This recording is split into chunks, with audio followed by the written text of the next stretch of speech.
Are you a businesswoman who is finding it challenging to get your ideas across and make a point? Welcome to Speakers Who Get Results with Elizabeth Bachman, a podcast dedicated to helping women get the visibility they want, whether making a speech or talking in a meeting. Every week, get valuable lessons from Elizabeth or learn from her roundtable conversations with experts and speakers on how to make a difference, not just a point. On to the show with your host, Elizabeth Bachman.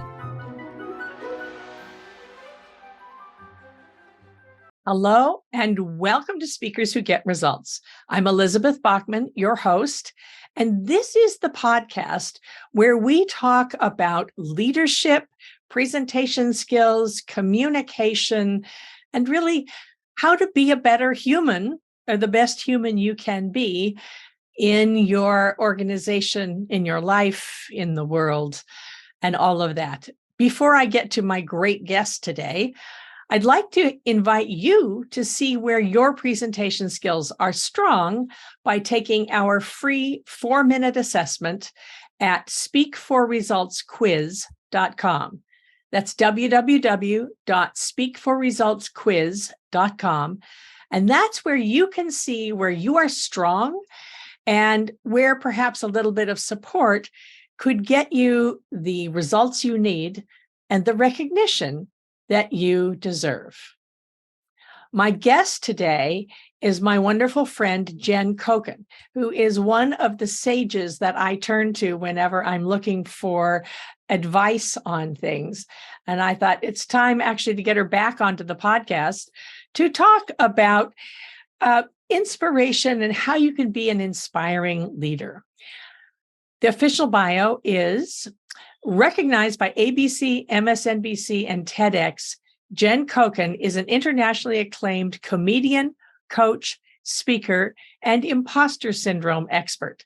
Jen has coached nearly 10,000 leaders in the last 30 years in the public and private sectors.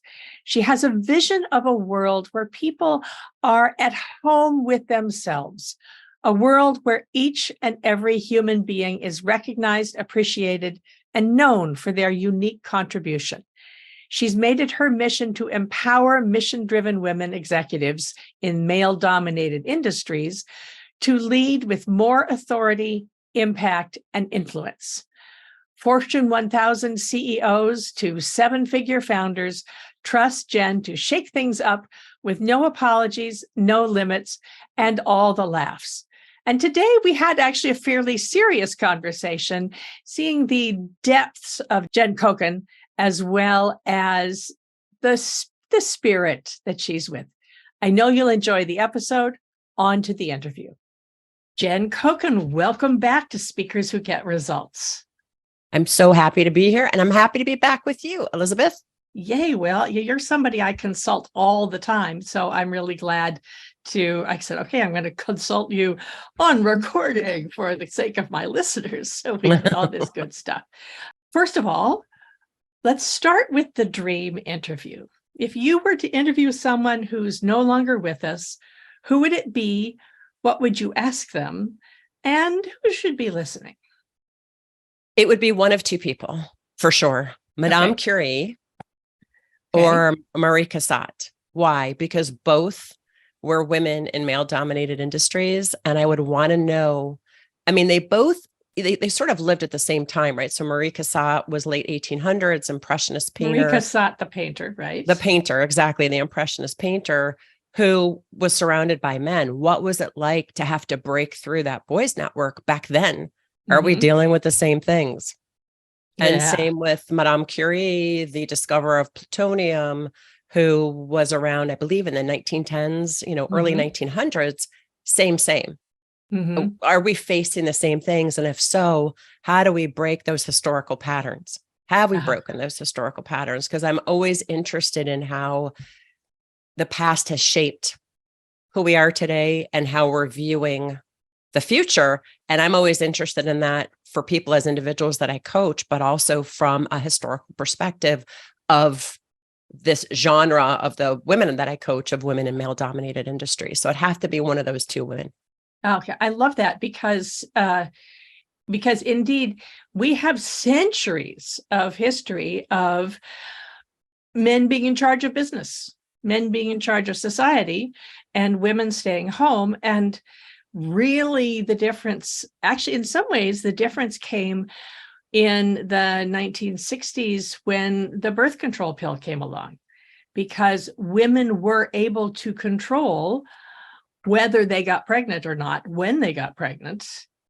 And therefore, you weren't relegated to the motherhood role at all times. Yeah.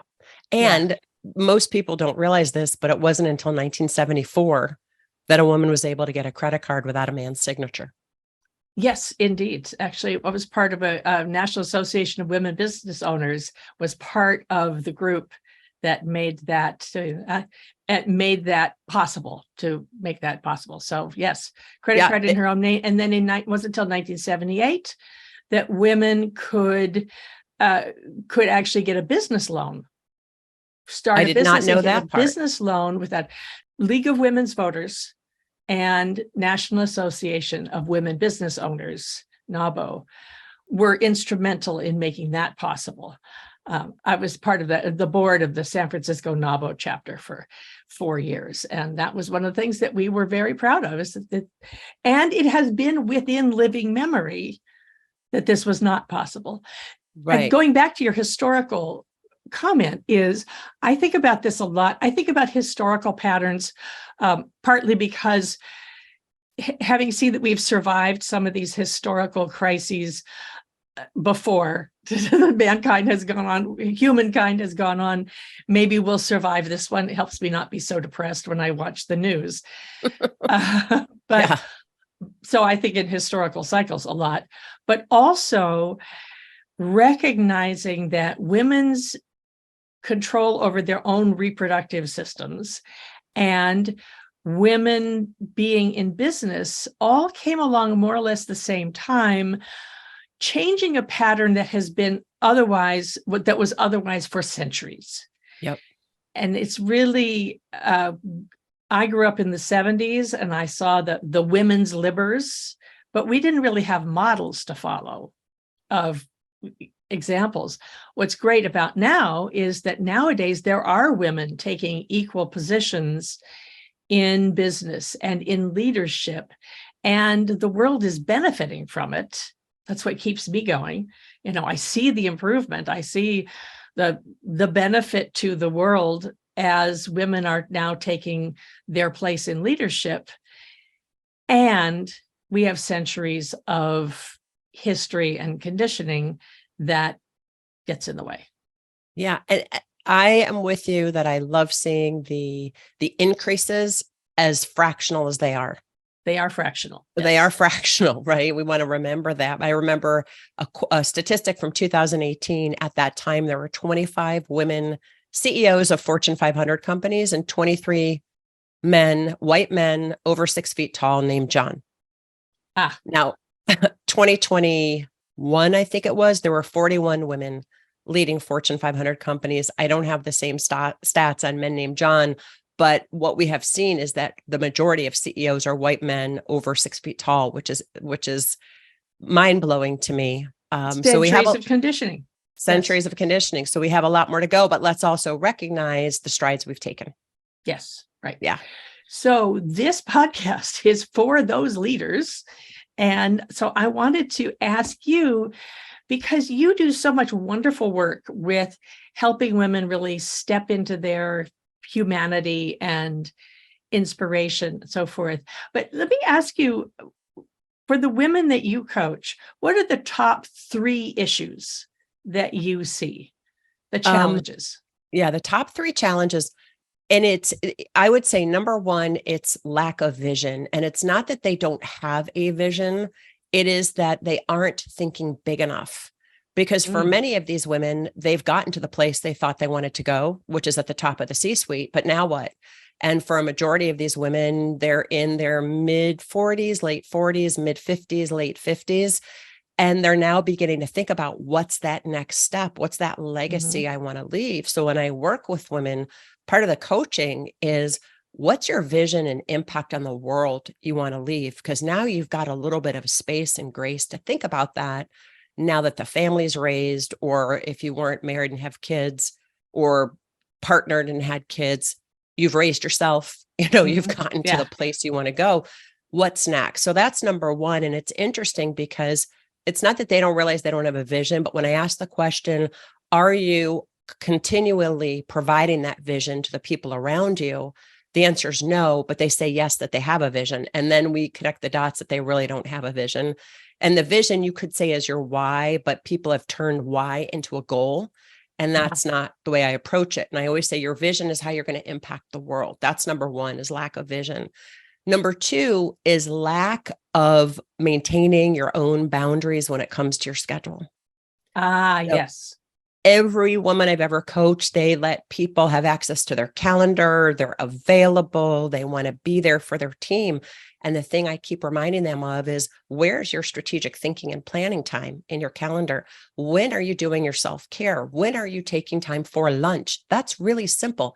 Half an hour a day for lunch. And so I had one client who literally she would be in 3 meetings and she would go from meeting to meeting, 10 minutes in each meeting, 15 minutes in each meeting. And while she was doing that, she was on her phone answering emails. And I said to her, how present are you? I'm not. Right. So we need to figure out how to protect your time, because you're the most important person to you. And that also goes for family time. Time when you're spending with your loved ones, that you're not checking back in with work. So that's number two, is protecting your time. And number three is regular one-on-one meetings with their direct reports with specific questions that I think make a bigger difference than what we're currently doing. And those 4 questions are: what's working? And you're asking your employees to tell you which is causing them to interrupt negative brain patterns, and actually sit back and think, oh, what's going well? Because mostly we treat one-on-ones as a way to either extract information so that we can report up, and that could be to the board if you're a CEO, or the employee is coming to you wanting to make sure they have it all together and have covered their butt. We rarely give them space to think about, well, what's working? Good. Let's do more of that. Yeah. So it's what's working, what's not working as well as you'd like it to. Again, interrupting those negative brain patterns. What else do you need to get your job done? And do you have any questions for me? And if we use those 4 questions, employees begin to take on charting their own destiny and thinking these things through. And you can integrate performance issues as well and check in with goals, because that gives you a great opportunity to do that. So those would be the top 3 things: lack of vision, not protecting your own time, and either never doing one-on-ones with your direct reports, or not asking the right questions. Well, I think I love those 4 questions. I think that's great. It's a great idea, those 4 questions. For the vision thing, the other thing that I find, and I fall into this one too, is to focus on all the things that need to be done, which means that you're only focusing on the projects in front of you and solving problems, rather than thinking, what are the further consequences? And actually, that's why coaches like you and me are useful, because one of the things I'm always asking my clients is, and then what? Yeah. And what's the consequence of that? What's the benefit of that? She said, well, I can help employees be happy. Well, then if you help the employees, what happens then? And if that happens, what happens then? And from the CEO's point of view, I was just talking to a client about this yesterday. How does that matter to the CEO? Yeah. And she is so focused on keeping her team going, rather than taking a step back and saying, how does that fit in the greater context of the organization? Yes. And then in the world. Yeah. And that speaks to something that I have started to introduce with my clients, this whole Eisenhower matrix, urgent versus important. And if people aren't, familiar with it, it's 4 squares. And I believe on the left side, it's important, not important, and then urgent, not urgent. Well, the urgent and important are all the fires you're putting out consistently. And the majority of people spend most of their time in that quadrant. Then you have the urgent, but not important. Those are all the interruptions you get. And then you have the not urgent, not important, which is because you're so exhausted, you're distracting yourself with, if you're like me, back in the day when I used to have an assistant, about 2:00, she would send me some cat video or baby laughing video because she knew I needed a break. And she would, prior to that, she would hear me doing it because I was so burnt out from responding to everything. The one quadrant you missed is the important, not urgent. That's the thinking and planning time. Yes. And so what I say to people now is, what are you going to do today for impact? Because often, well, how do you know if it's important or urgent or not important? And that's why we're left responding to things. I want them to start thinking about, and I'm sure you do this with your clients, what's the impact? What's the biggest impact? If you're looking at all your list of to-dos, what's going to have the biggest impact today? What's the one thing that's going to have the biggest impact? I'm going to write that one down because that's not the biggest task, but the biggest impact. Yeah. And then I think your questions of, and then what would that provide? And then what about that are great questions to follow up with, because, well, I don't know which would have the biggest impact. Okay, let's play this out. You know, you say you want to hold an all hands meeting to announce something. Is that going to have the biggest impact, or is it meeting with your leaders and having them meet with their teams in case there's questions, rather than having this big decision be in front of, 500 people where you never know what questions people are going to have? What's the impact of each of those strategies? Let's play them out. I love that. I think about our mutual friend, Dory Clark, who says in her TED Talk about the survey where they interviewed thousands of CEOs, and they all said, long-term thinking is the most important thing. And then they said, and how often do you do it? And like 97% said, long-term thinking is the most important. 94% said, I don't have time to do it. Exactly. That's exactly what you're pointing to. Yep. And for a while, I had a Get It Done group that would meet every other Friday to do our long-term thinking plan, because I know me, I won't do it without accountability.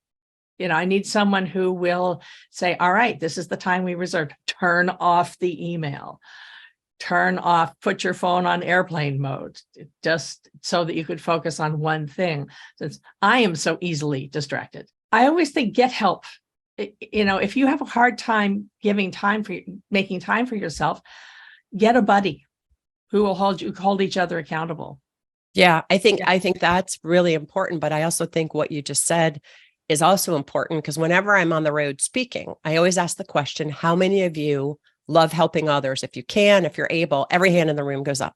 How many of you love asking for help? One hand on average will go up. Yep.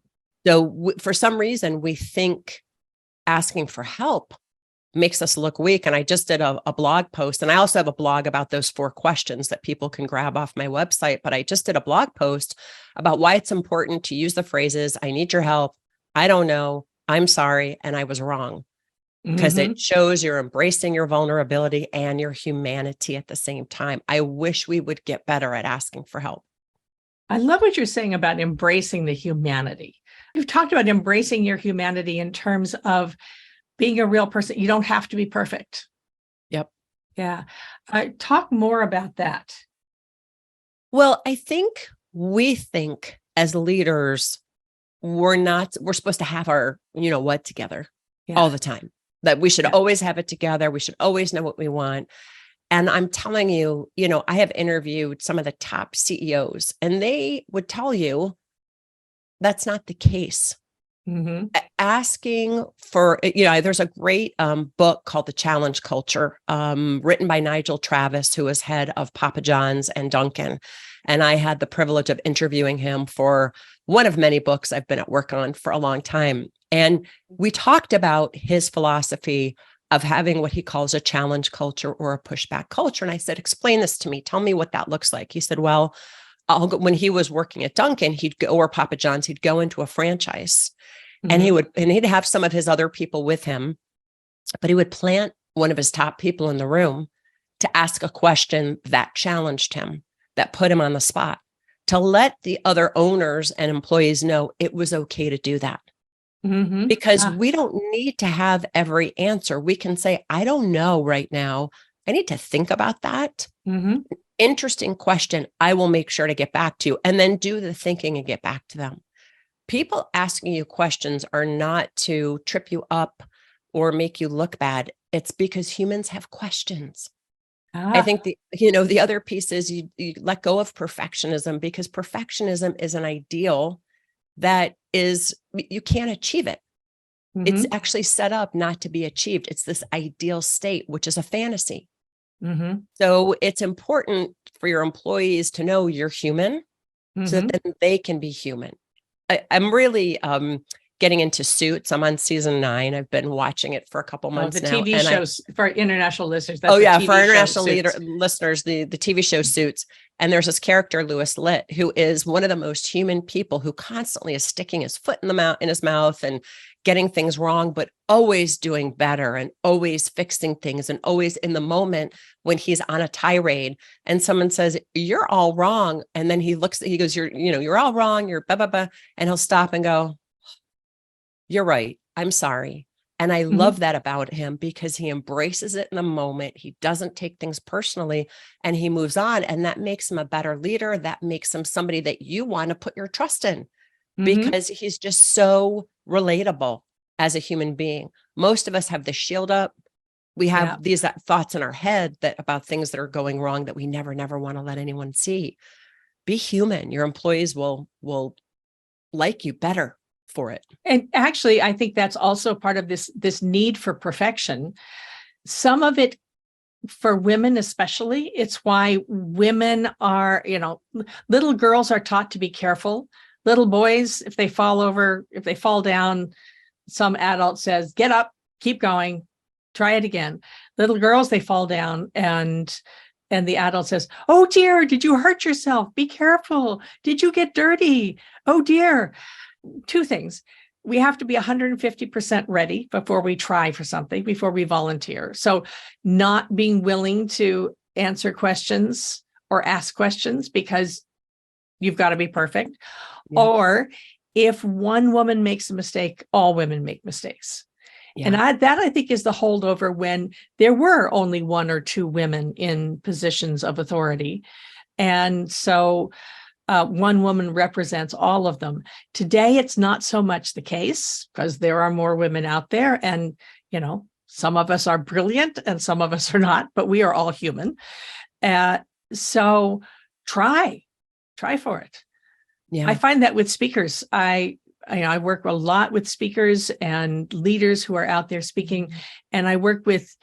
I talk to people who lead workshops, who lead conferences, and podcast hosts all the time. And I say, "Why don't you have any more women speakers?" And usually they say, "We'd love to have more women, but I can't get anybody to say yes."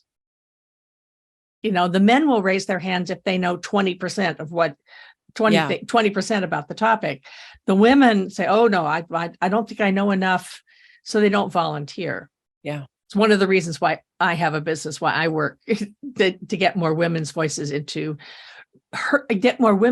heard in places of power. No more manels, all male panels. No more manels. Yeah. Well, and the thing is, women have to step up and take a risk. Yes. Yeah. And be human. Yeah. And be human. And sometimes it can be, even if there are many people who are like you, which women at the top, there still aren't very many, fewer women of color, it still is it can be very, what's the word? Very confrontational for yourself. It can feel like you are, your life is at stake if you speak up or take a stand for something. I was fired from a job because I spoke up and took a stand for something. It was the one job I was ever fired from. And I'm very happy about that. And it wasn't all that long ago when it happened. It was probably like 15 years ago when it happened. And I couldn't be happier that it happened. Well, and the people who say, "Well, women do this, women do that, that woman, she made a mistake, that you shouldn't ever trust a woman." That's their problem. And it's also their holdover from centuries of socialization. Absolutely. Doesn't have to define you. Nope. I don't know. What other people think about you is none of your business. So you've talked, Jen, I want to ask you about the phrase be an inspiring leader. Yeah. Because sometimes asking people to be inspiring can be scary. Yeah.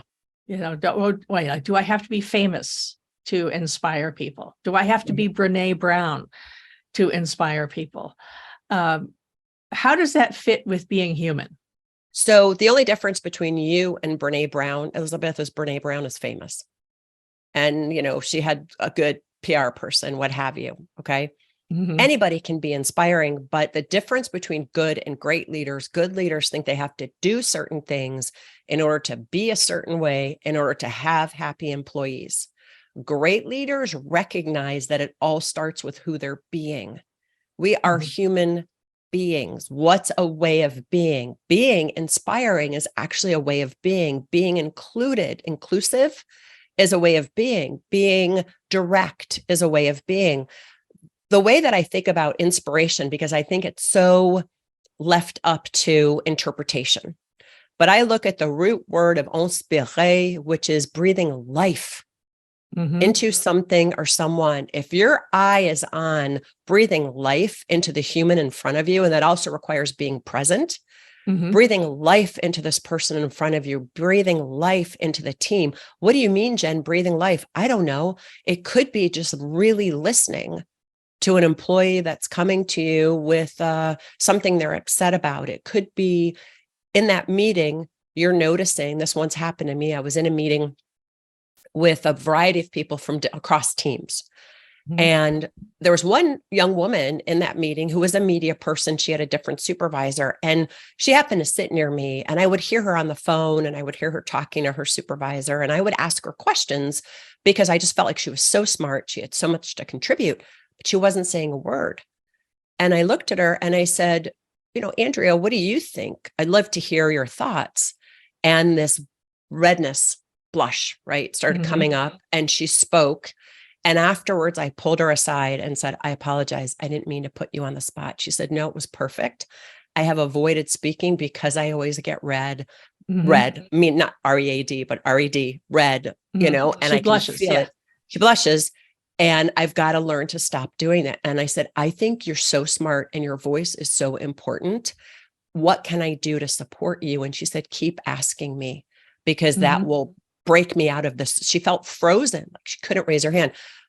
Long story short, she came to work for me because the boss that she had was tamping her voice down and wasn't allowing her to speak. So in that moment, sometimes breathing life into somebody is being tuned into their mood, or, hey, what's going on? When the pandemic hit, and now that we're still in hybrid mode, or some people are still remote, I say to my leaders, I want you to do one thing. And I stole this from a dear friend, Alicia Huck, who you may or may not know. She works a lot in the engineering industry. She gave me a tip that she began to implement with her engineering firms, and employee engagement went through the roof. I've started passing it on. So it was really simple. Beginning of every meeting, we do a simple thumbs up, thumbs down, thumbs sideways. Thumbs up, all systems are go, personally and professionally. Thumbs down, all systems, thumbs sideways, could go either way today. Nothing more for you to do, but it gives you an insight onto who to reach out to. Thumbs up. Hey, Elizabeth, tell me, I love seeing that thumbs were up, all systems are go. Like, what's been something you want to celebrate? I want to celebrate you.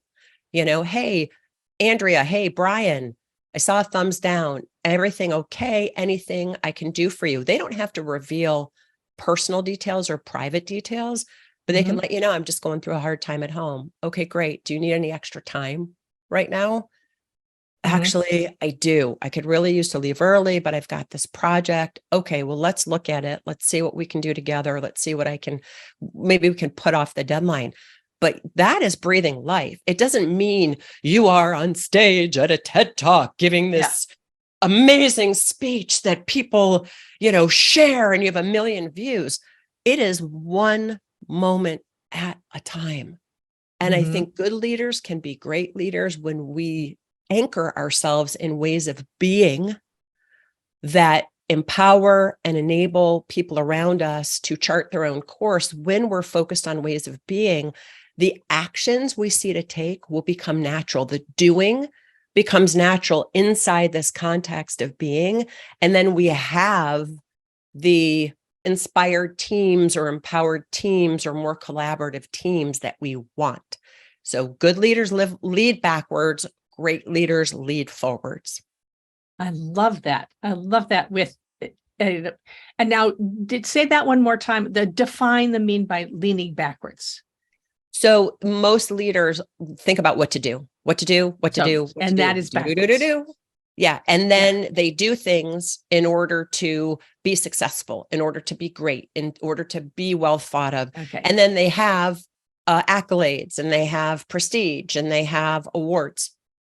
Great leaders recognize their humanity and start with, okay, who am I going to be today? And that's actually something I do with my clients. That's the forwards. And that's the forwards. Being leads to seeing the tasks to do, which ultimately, I would say, I can't guarantee it, would give you what you want in life, would give you the kind of teams you want, the accolades you want. So we start with who you're being as a human being, which leads to the actions to take, which then leads to the results, rather than focused on actions to get the results, and then we'll be happy one day. Okay. I love that. And someday we'll be happy, right? Someday. It's not a day of the week, someday. I have one more question for you, which is, I know you talk about the power code, and I could probably need to do a whole entire episode about that. But can you give us a quick review of how you have put all these wonderful ideas into an acronym, an easy to remember acronym? Yeah. And let me start with quickly the context behind it. COVID was the great equalizer in recognizing how uncertain life is. Buddha has always said life is incredibly uncertain. We're usually only reminded of it when something bad happens, right? When something bad happens to us personally, or in our, Hawaii right now is on fire. I immediately reached out to someone to say, how are you doing? Because it just kind of shook me of how fragile life is. Well, life is uncertain. Post-COVID, life is far more unpredictable. Supply chain issues, employee, hiring, retention, et cetera. The one and only thing we have any control over at any time, anywhere, pre or post-COVID, is ourselves and how we respond to situations, our responsibility, our ability to respond. Viktor Frankl the great philosopher, talks about stimulus and response, and that being a great human is being able to elongate that space between something happens and we react.